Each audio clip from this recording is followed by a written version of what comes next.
मिथिला विश्वविद्यालय के कुलपति के आवासीय कार्यालय पर अभिषद की बैठक का किया गया आयोजन। सोमवार को मिथिला विश्वविद्यालय की अभिषद की बैठक कुलपति प्रोफेसर सुरेंद्र प्रताप सिंह के आवासीय कार्यालय में उन्हीं की अध्यक्षता में संपन्न हुई।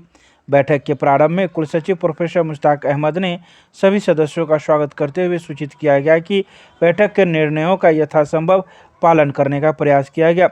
चक्रानुक्रम में 2 नए विभागाध्यक्ष एवं 2 प्रधानाचार्य अभिषद के सदस्य बने, जिनका सदन की ओर से स्वागत किया गया। सदन के सदस्य डॉक्टर फयाज अहमद का राज्यसभा के सदस्य निर्वाचित होने के लिए सदन की ओर से पाक चादर व बुके से अभिनंदन किया गया।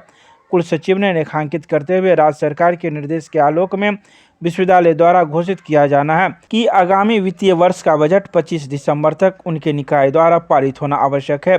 साथ ही नए महाविद्यालयों के संबंधन हेतु राज्य सरकार द्वारा पोर्टल का निर्माण किया गया, जिसमें इन निकायों द्वारा पारित प्रस्तावों को 13 जनवरी के पूर्व अपलोड कर देना है। इसके मद्देनजर 22 दिसंबर को सीनेट की बैठक प्रस्तावित की गई है और इसी क्रम में आज की अभिषद की बैठक बुलाई गई है। ललित नारायण मिथिला विश्वविद्यालय दरभंगा के माननीय कुलपति प्रोफेसर एसपी सिंह की अध्यक्षता में आज अभिषद की बैठक हुई।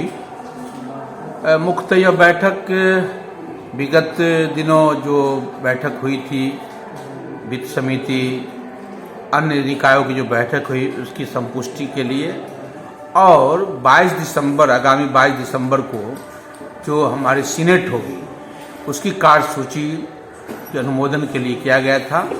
सभी माननीय सदस्यों ने तमाम एजेंडों पे आज जितने भी एजेंडे थे हमारे सभी एजेंडों पे अपने सुझाव दिए और सार्थक रूप में उन लोगों ने इसको अनुमोदित किया। उसमें सबसे बड़ा जो ये था कि विगत बैठक में जैसे कि बिल्डिंग कमेटी इसको कहा गया था कि हम बाद में करेंगे, उसे भी अनुमोदित किया गया। अब उससे ये होगा कि आप परिसर में जो कार्य होने हैं विकासात्मक होंगे, छात्रों की समस्या, शिक्षकों की समस्या, तमाम संबंधित पर बहुत गहन विचार विमर्श हुआ और उसमें ये किया गया। इस बैठक की एक खास बात ये थी कि चक्रानुक्रम में 2 विभागाध्यक्ष अर्थात हमारे यहाँ जो है तो जंतु विज्ञान के जो विभागाध्यक्ष हैं प्रोफेसर शिशिर कुमार वर्मा और इतिहास के जो हमारे प्रोफेसर नैयर आजम साहब हैं वो, और प्रिंसिपल में जो होते हैं वो डीबी कॉलेज जयनगर के प्रिंसिपल एवं जैन कॉलेज मधुबनी के प्रिंसिपल आए। पहली बार हमारे माननीय सदस्य राज्यसभा सदस्य बने प्रोफेसर फयाज अहमद साहब, तो उन्हें भी सभी सदन की तरफ से उसे सम्मानित किया गया। इस बैठक में सभी माननीय सदस्यों ने जो कुछ भी सुझाव दिए उसे माननीय अध्यक्ष सह कुलपति ने सह स्वीकार किया और किया। एक ये जो हमारा जो दूरस्थ निदेशालय है जो कि भारत सरकार के पॉलिसी के मुताबिक एक ग्रेड में विश्वविद्यालय न होने के कारण बंद हो गया है, उस पर यह सुझाव दिया गया कि अगली बैठक में पूरे कार्य इसको किया जाए और कुलपति महोदय को अधिकृत किया गया उस कमेटी बनाने के लिए। उसी तरह से जो हमारे अचल एवं अचल संपत्ति है उसके बारे में भी माननीय सदस्यों ने कहा कि कमेटी बना करके उसका अध्ययन कीजिए कि आखिर किस तरह से इंक्रोचमेंट अतिक्रमण बढ़ रहा है या हम केस में मुकदमे में हार रहे हैं, उसकी जांच होनी चाहिए या कोई पदाधिकारी इस तरह से किसी शिथिलता से हो रही इसको चिन्हित किया जाए। तो उस पर भी ये सार्थक पहल हुई है। आप बिल्कुल ये कह सकते हैं कि आज की बैठक बहुत ही महत्वपूर्ण बैठक थी और बहुत ही सद्भावनापूर्ण, शांतिपूर्ण, नियम परिनियम अधिनियम के मुताबिक बैठक संपन्न हुई।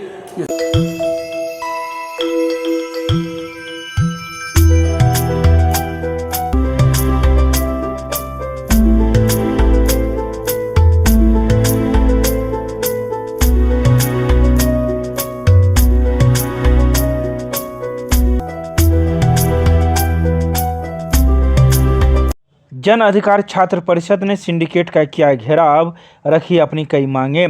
सोमवार को सिंडिकेट का घेराव का नेतृत्व जन अधिकार छात्र परिषद के राष्ट्रीय महासचिव दीपक तथा विज्ञान संकाय के निवर्तमान परिषद सदस्य गंधर्व झा ने संयुक्त रूप से किया, जहां सभी सिंडिकेट सदस्यों को 1.5 घंटे तक नरवाना परिसर में बंधक बनाए रखा गया। आंदोलनकारी जन अधिकार छात्र परिषद के विश्वविद्यालय अध्यक्ष कुणाल पांडे तथा महानंद झा ने कहा कि सिंडिकेट में स्थानीय सांसद सहित कई जनप्रतिनिधि शिक्षाविद हैं, पर विश्वविद्यालय में छात्रों की समस्याओं का अंबार लगा हुआ है। जिसको लेकर इन लोगों का सिंडिकेट में मुंह तक नहीं खुलता है। सभी लोग अपने स्वार्थ में लीन होकर कुलपति एवं विश्वविद्यालय अधिकारियों की जी हुजूरी में लगे रहते हैं। कोई भी प्रखर होकर सिंडिकेट में छात्र, शिक्षक, कर्मचारी और विश्वविद्यालय से जुड़े महत्वपूर्ण सवालों पर आवाज़ नहीं रखते हैं। अगर ऐसे सिंडिकेट सदस्य केवल पद के लिए और दैनिक भत्ता के लिए सदस्य बने हुए हैं तो फिर ऐसे सिंडिकेट की कोई आवश्यकता नहीं है। आंदोलनकारी छात्रों के साथ विश्वविद्यालय प्रशासन अपनी तानाशाही रवैया अपनाए हुआ है। वार्ता नहीं कर पुलिसिया दमन करते हैं। छात्रों पर यह पुलिसिया दमन और तानाशाही नहीं चलने वाला है जब तक हमारी मांगें और छात्रों की समस्याओं का समाधान नहीं होगा। देखिए, 1 साल बाद आज मिथिला विश्वविद्यालय में सिंडिकेट का 1 साल बाद बैठक, जिस बैठक को प्रत्येक महीना होना है, वो बैठक विश्वविद्यालय के प्रशासन के तानाशाही रवैये के वजह से 1 साल बाद हो रहा है।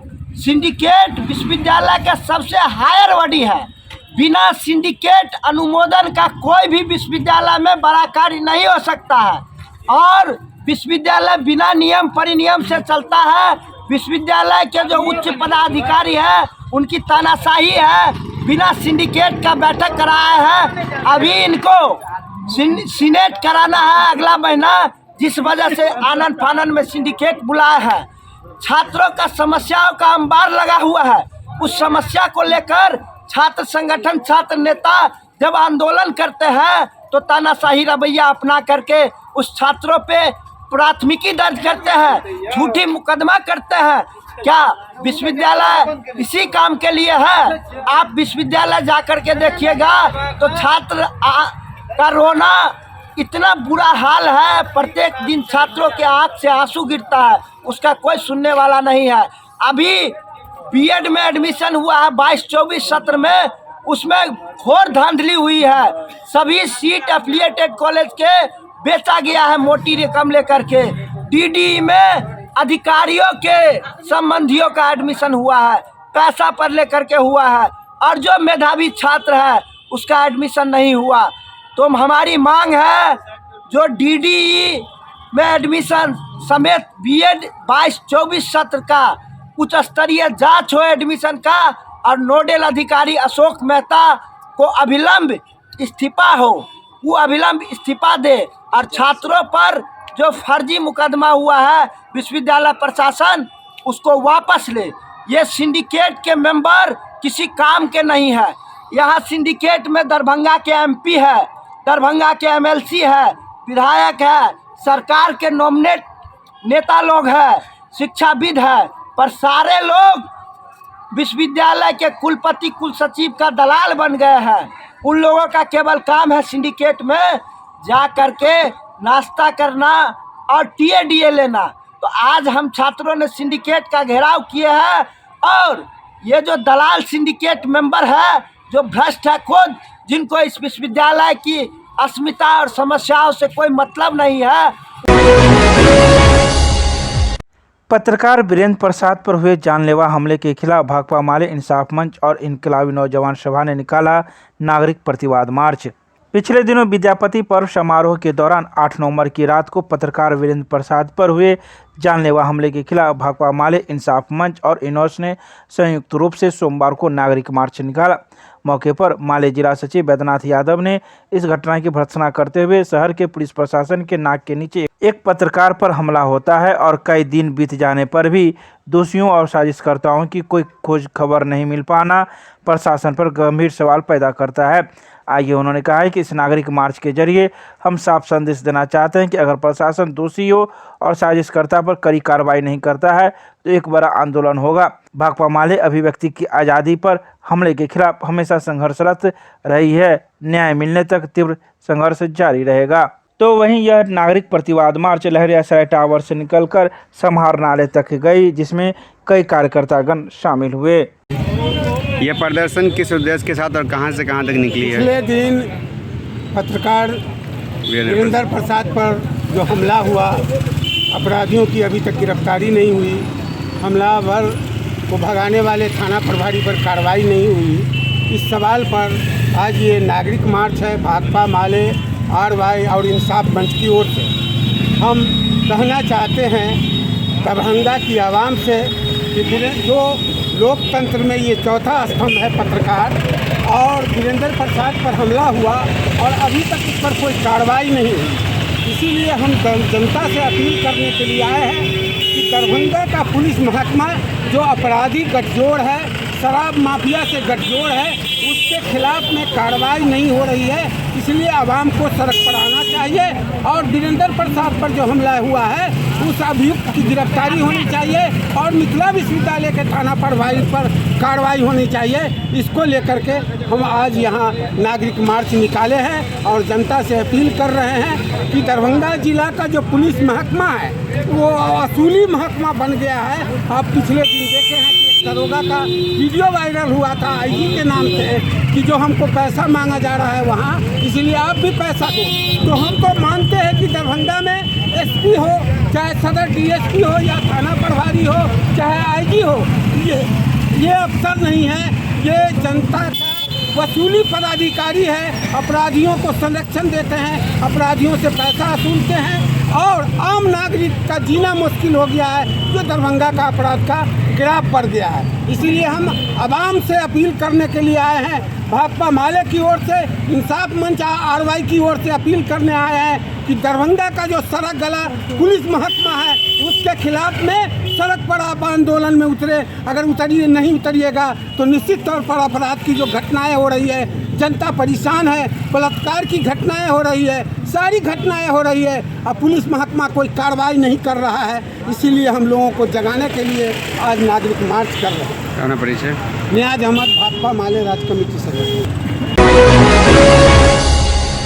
कल्याणी बीपी चौरसिया नारायण फाउंडेशन तथा सेवा संस्कृति संस्थान के तत्वाधान में मशरूम प्रशिक्षण कार्यक्रम का किया गया आयोजन। दरभंगा के बेलादुल्ला मोहल्ला में मशरूम खेती दरभंगा की मुख्य प्रशिक्षिका प्रतिभा झा की देखरेख में ओयस्टर मशरूम का उत्पादन प्रायोगिक तौर पर डॉक्टर RN चौरसिया के आवासीय परिसर में प्रारंभ किया गया।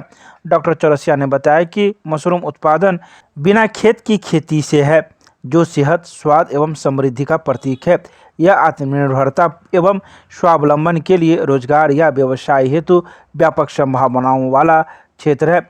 कम पूंजी, कम जगह तथा कम समय में अच्छी कमाई देने वाले मशरूम की आज मांग बढ़ती जा रही है। यह पोषक आहार के साथ ही कारगर दवाई के रूप में भी प्रयुक्त होती है। वहीं डॉक्टर अंजू कुमारी ने बताया कि छोटे किसान, बेरोजगार युवक व गरीब महिलाएं भी पार्ट टाइम या फुल टाइम मशरूम का व्यावसायिक उत्पादन कर अत्यधिक लाभ कमा सकते हैं। बाजारवाद के मौजूदा दौर में मशरूम उत्पादन, प्रबंधन, प्रसंस्करण, पैकेजिंग एवं विपणन के क्षेत्र में रोजी रोजगार की व्यापक संभावनाएं हैं। उन्होंने मशरूम प्रशिक्षिका प्रतिभा झा तथा सभी प्रशिक्षणार्थियों को अधिक से अधिक मशरूम उत्पादन तथा उसका दैनिक भोजन में उपयोग का आह्वान किया है, क्योंकि यह इम्यूनिटी बूस्टर फूड है। आज कल्याणी बीपी चौरसिया नारायणा फाउंडेशन तथा सेवा संस्कृति लुधियाना के संयुक्त तत्वावधान में मशरूम उत्पादन प्रशिक्षण कार्यक्रम का आयोजन किया गया। मुख्य प्रशिक्षिका के रूप में प्रतिभा झा, जो दरभंगा जिला की मशरूम के लिए मुख्य प्रशिक्षिका हैं, उन्होंने करीब 16 आदमी को प्रशिक्षण देने का काम किया। इस अवसर पर बेलादुल्ला स्थित डॉक्टर RN चौरसिया के आवासीय परिसर में मशरूम उत्पादन का भी कार्य प्रारंभ हुआ। इस कार्यक्रम में मुख्य रूप से बुद्धिजीवी और स्थानीय युवा और महिलाओं ने भागीदारी दी, जिसमें मुख्य रूप से सेवा संस्कृति के सचिव ललित कुमार झा, खुद प्रशिक्षिका प्रतिभा झा, मिथिला नारायणा फाउंडेशन की सचिव डॉक्टर अंजू कुमारी, किसान और शिक्षा क्षेत्र में कार्यरत डॉक्टर शिशिर कुमार झा, प्रशांत कुमार झा, मारवाड़ी कॉलेज के संस्कृत विभाग अध्यक्ष डॉक्टर विकास सिंह, कृषक शंभू मंडल, अवधेश प्रसाद यादव, संजीत कुमार राम, राजकुमार गणेशन, बालकृष्ण प्रसाद सिंह, भरत कुमार यादव, रानी देवी सहित कई युवा महिलाएं इस कार्यक्रम में भाग लिए और उन्हें मशरूम के उत्पादन के तरीके, मशरूम के प्रकार, मशरूम के रखरखाव और किस तरह कम पूंजी, कम समय, कम जगह में अधिक से अधिक इसका उत्पादन, इसका बिक्री और इसके बनने वाले विभिन्न खाद्य पदार्थों का विस्तार से जानकारी दी गई। मैं समझता हूँ यह कार्यक्रम काफ़ी अच्छा रहा और एक साथ 2 कार्यक्रम हुए। मशरूम उत्पादन प्रारंभ होना बेलादुल्ला में तथा इनका प्रशिक्षण दिया जाना। यदि यह प्रयोग सफल रहता है तो आगे बृहत स्तर पर इसका उत्पादन व्यावसायिक रूप से किया जाएगा। मैं डॉक्टर आर्यन चौरसिया, नारायणा फाउंडेशन के चेयरमैन और संस्कृत प्राध्यापक, ललित नारायण मिथिला विश्वविद्यालय दरभंगा। आयुर्वेद चिकित्सालय के द्वारा श्यामा मंदिर परिसर में आयोजित श्यामा नाम धुन के नवा यज्ञ संकीर्तन में निःशुल्क चिकित्सा शिविर का किया जा रहा है आयोजन। सोमवार को राजकीय महारानी रामेश्वरी भारतीय चिकित्सा विज्ञान संस्थान मोहनपुर के द्वारा श्यामा मंदिर परिसर में आयोजित श्यामा नाम धुन नवा यज्ञ संकीर्तन कार्यक्रम में निःशुल्क चिकित्सा शिविर का आयोजन किया गया। प्राचार्य प्रोफेसर दिनेश्वर प्रसाद ने बताया कि इस शिविर के माध्यम से आमजनों को आयुर्वेद चिकित्सा परामर्श के साथ साथ स्वास्थ्य संरक्षण के बारे में भी जानकारी दी जा रही है। शिविर में आमजनों को संबोधित करते हुए उन्होंने बताया कि 14 नवंबर को विश्व मधुमेह दिवस के रूप में मनाया जाता है। आज के वर्तमान तनावग्रस्त एवं आराम तलबी की जीवन शैली से मधुमेह रोग का खतरा दिन प्रतिदिन बढ़ता जा रहा है। तो वहीं इस निःशुल्क चिकित्सा शिविर में पहुंच रहे लोगों को कई प्रकार की सलाहें दी जाती है और मुफ्त में दवाइयाँ भी कई मरीजों को दी गई। मिथिला विश्वविद्यालय के जुबली हॉल में 3 दिवसीय राष्ट्रीय कार्यशाला का हुआ शुभारंभ।